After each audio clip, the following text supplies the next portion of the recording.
Hello, everybody. Welcome to my channel Knocks at Anytime. Let's start. तो आज का हमारा टॉपिक है एटम, परमाणु। परमाणु संरचना 1803 में डाल्टन ने परमाणु सिद्धांत का प्रतिपादन किया और डाल्टन के अनुसार प्रत्येक पदार्थ छोटे छोटे कणों का बना होता है जिन्हें हम परमाणु कहते हैं। डाल्टन के अनुसार परमाणु का किसी भौतिक अथवा रासायनिक विधि से इसका विभाजन नहीं किया जा सकता था। रदरफोर्ड का अल्फा कणों के प्रकीर्णन का प्रयोग रदरफोर्ड ने 1911 में एक महत्वपूर्ण प्रयोग किया। इसमें उन्होंने रेडियो एक्टिव तत्व पोलोनियम से उच्च गतिज ऊर्जा से निकलने वाली अल्फा कणों की एक बारीक किरण पुंज को एक बहुत ही पतले स्वर्ण-पत्र पर गिराया।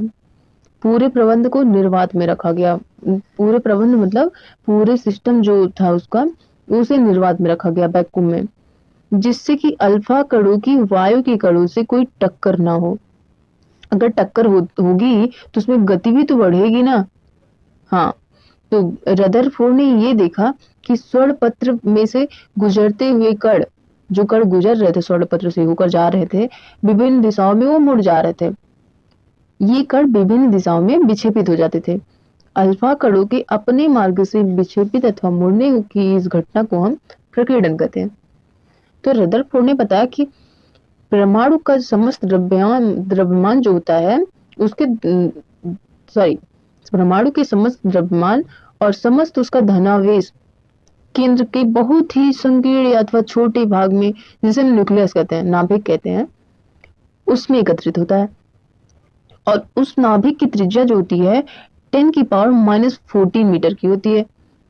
और दूसरी बात क्या बताई रदरफोर्ड ने, नाभिक चारों ओर 10⁻⁻10 मीटर त्रिज्या के खोखले गोले के चारों ओर इलेक्ट्रॉन वितरित रहते हैं।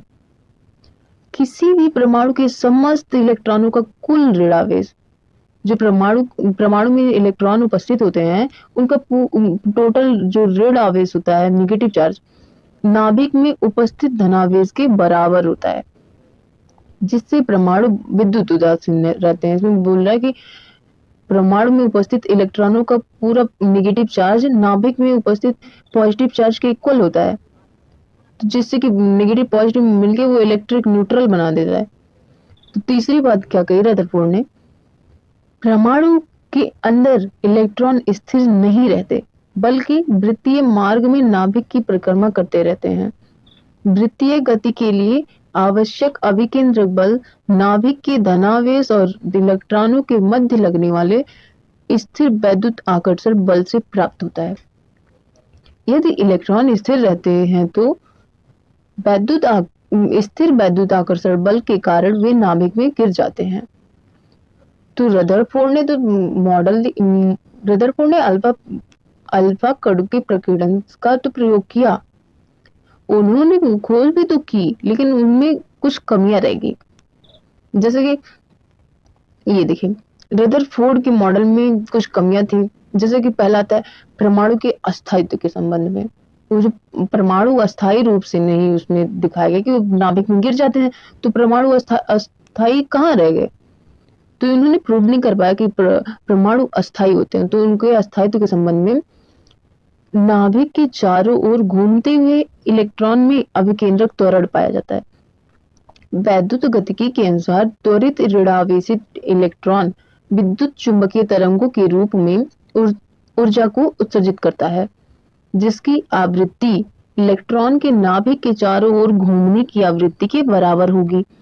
अतः इलेक्ट्रॉन लगातार ऊर्जा का उत्सर्जित करेगा, जिससे उसकी ऊर्जा के निरंतर कम होते रहने के कारण इलेक्ट्रॉन की वृत्तीय मार्ग की त्रिज्या लगातार कम होती रहनी चाहिए और अंत में वह नाभिक में गिर जाना चाहिए। इस प्रकार परमाणु अस्थायी नहीं रहना चाहिए, जबकि परमाणु अस्थायी होता है।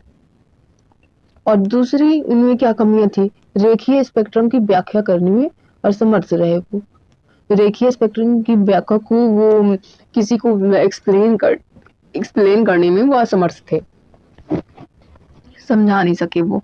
तो देखते चले, रदरफोर्ड मॉडल में इलेक्ट्रॉन की वृत्तीय पथ की त्रिज्या के लगातार बदलते रहने से उनमें घूमने वाली आवृत्ति भी तो चेंज होगी ना।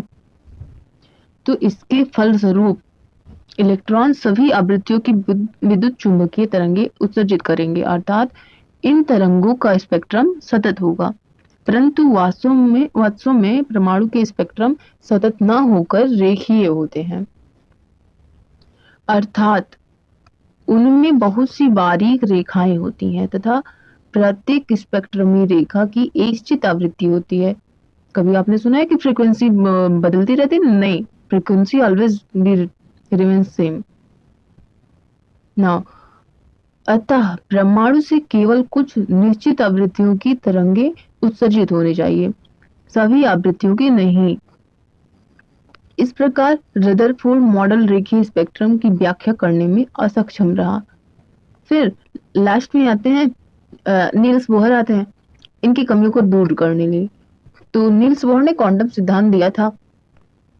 तो आज के लिए बस इतना ही। अब हम नील्स बोहर ने इनकी कमियों को कैसे दूर किया, ये हम दूसरे सेशन में देखेंगे। ओके गाइस, अगर आपको हमारा ये वीडियो अच्छा लगा हो तो लाइक जरूर बनता है। Goodbye, thank you.